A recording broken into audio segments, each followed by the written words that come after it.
Doctor, buenas tardes. Bueno, vamos a hacer el examen físico a un paciente posiblemente con neumonía. El, el paciente, bueno, ingresó a sala de emergencias y vamos a proceder a hacer la anamnesis.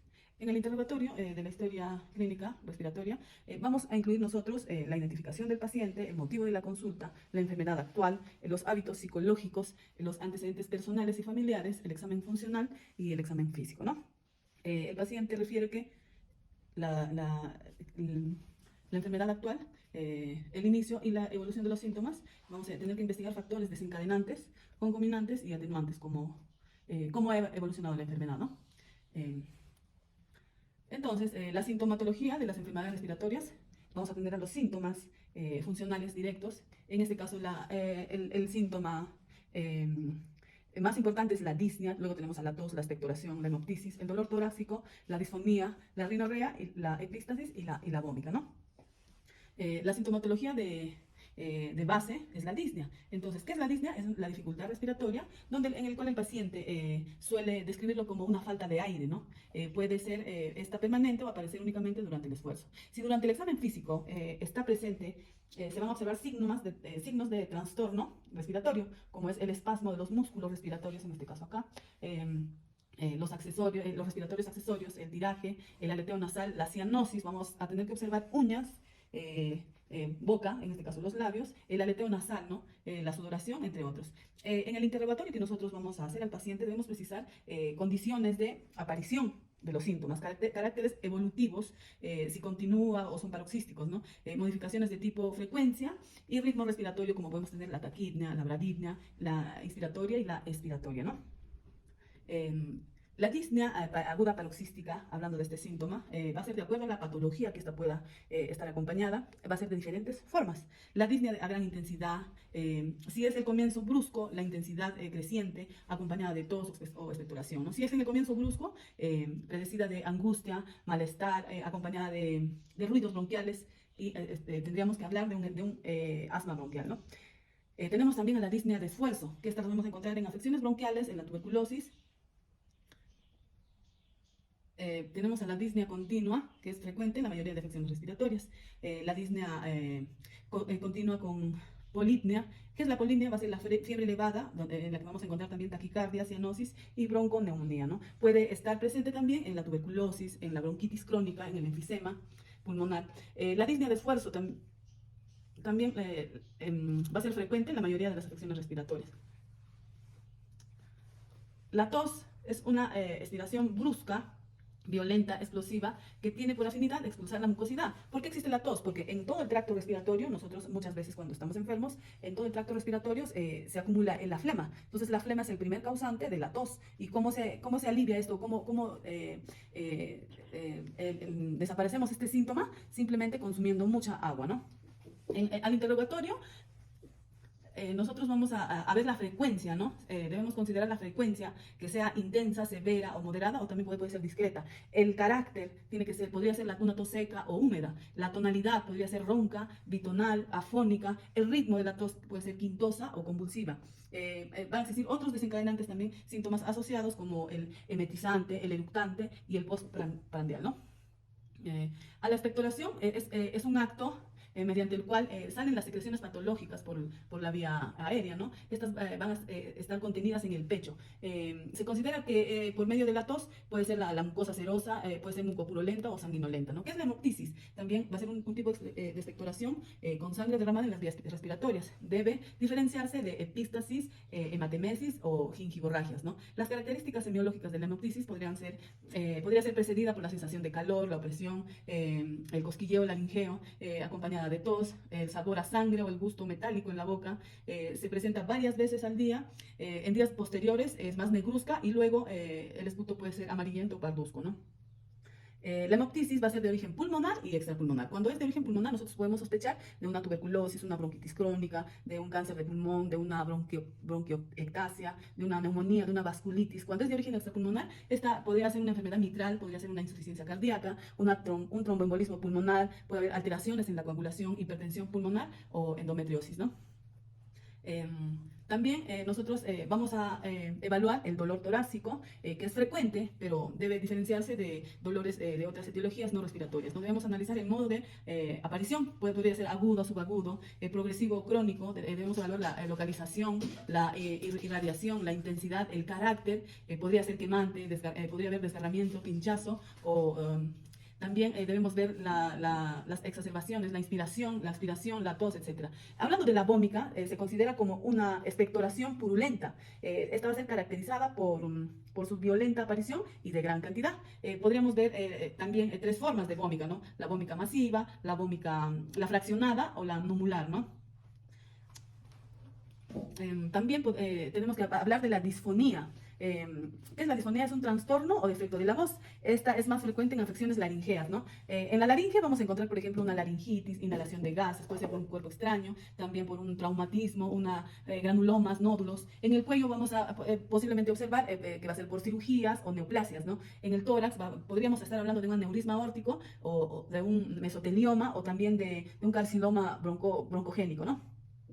Ahora, hablando de los síntomas y trastornos patológicos, vamos a tener a la cianosis, a la insuficiencia cardíaca, la cardiopatía pulmonar, los síntomas de enfermedades, digamos, más comunes respiratorias, que van a ser la fiebre, la astenia, el adelgazamiento. Ahora, trastornos morfológicos, vamos a ver las fases, ¿no? Podría ser neumónica o asmática, podríamos ver la actividad que el paciente realiza. Se puede observar acropaquia o dedos hipocráticos en trastornos broncopulmonares, ¿no? También podríamos estar hablando al examen físico, nosotros vamos a utilizar técnicas, que van a ser 4 técnicas. La inspección, tenemos a la palpación, a la percusión y la auscultación. Entonces, hablando de la inspección, vamos a hablar de la forma. Esta va a depender de la forma biopatológica, ¿no? Vamos a ver al tórax alargado, al tórax ancho o corto, al normolíneo, que es un tórax de forma intermedia entre los dos anteriores.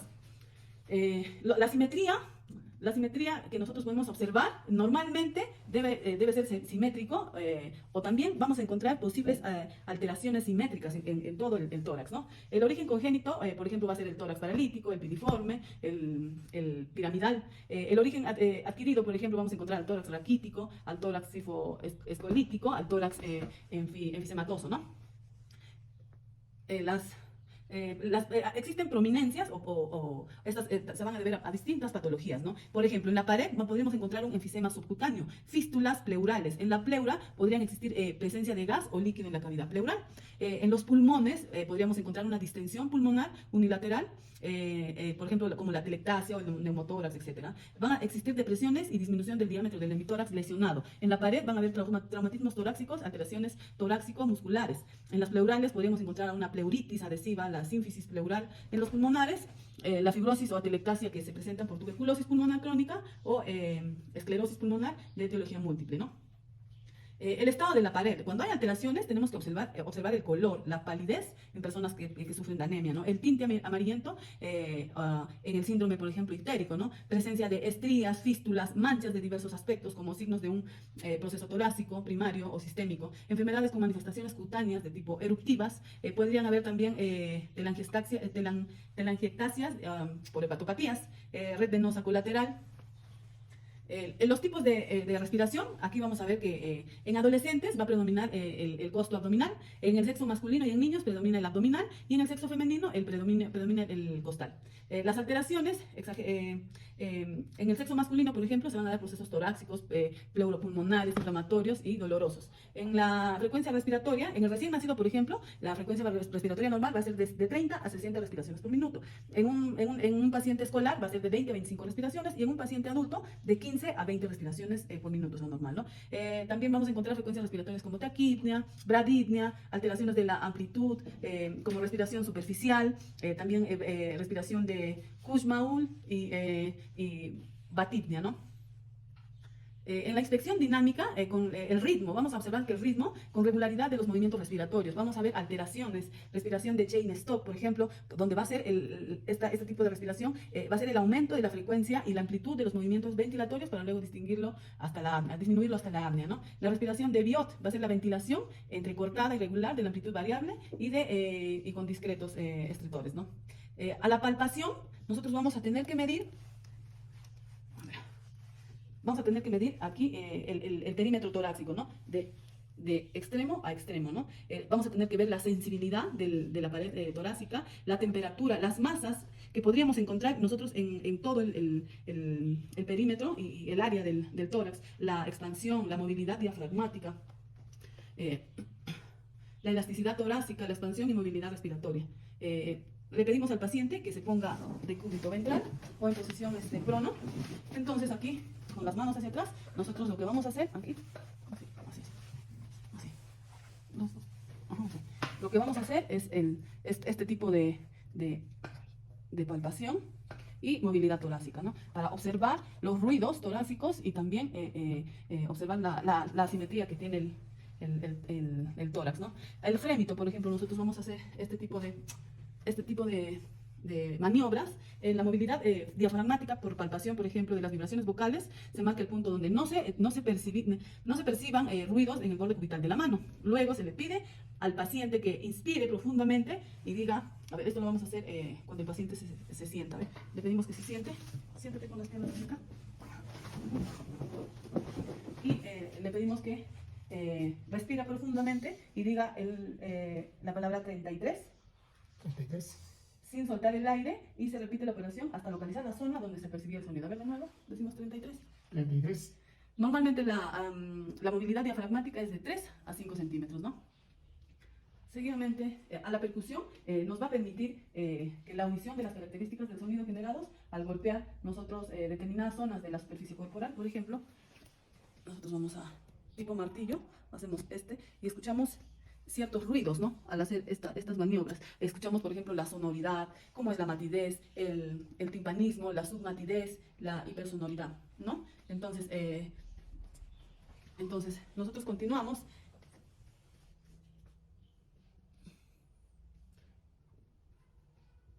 Con la percusión. La percusión nosotros lo podemos hacer en el lado anterior y en el lado posterior, utilizando nosotros siempre nuestro estetoscopio, ¿no? Los hallazgos normales, vamos a encontrar nosotros soplos de respiración laringotraqueal, por ejemplo, aquí, ¿no? Vamos a nosotros, usando siempre el estetoscopio, vamos a encontrar ruidos, tanto en los 9 cuadrantes de nuestro tórax, en la parte anterior, igualmente en los 4 cuadrantes de la parte posterior, ¿no? La respiración broncovesicular, también nosotros vamos a hablar porque esta representa la superposición en determinadas regiones del pulmón, ¿no? El murmullo vesicular también va a ser importante. El reemplazo del murmullo vesicular por otros ruidos respiratorios. También vamos a encontrar ruidos agregados, como por ejemplo, que son expresiones de la patología, los ruidos sibilantes y roncos. Los sibilantes van a ser similares a un silbido, de ahí su nombre, ¿no? La tonalidad más alta o aguda, típica en crisis de asma bronquial. Y también en bronquitis crónica se deben a las vibraciones de las paredes contrapuestas de las vías aéreas ensanchadas, ¿no? Estrechadas. Las sibilancias, los roncos, ¿no? Los estretores, el frote pleural. En la auscultación también vamos a tener variaciones patológicas que vamos a encontrar en broncofonías, en pectoroloquias y en eufonías o también llamadas la voz de cabra, ¿no? Otros hallazgos fuera del aparato respiratorio pueden ser indicativos de enfermedades broncopulmonares, ¿no? Bueno, a todo esto, nosotros nos vamos a valer del examen físico del paciente, de exámenes complementarios o de laboratorio y de nosotros, cómo vemos nosotros al paciente, ¿no? Bueno, eso ha sido todo. Muchas gracias.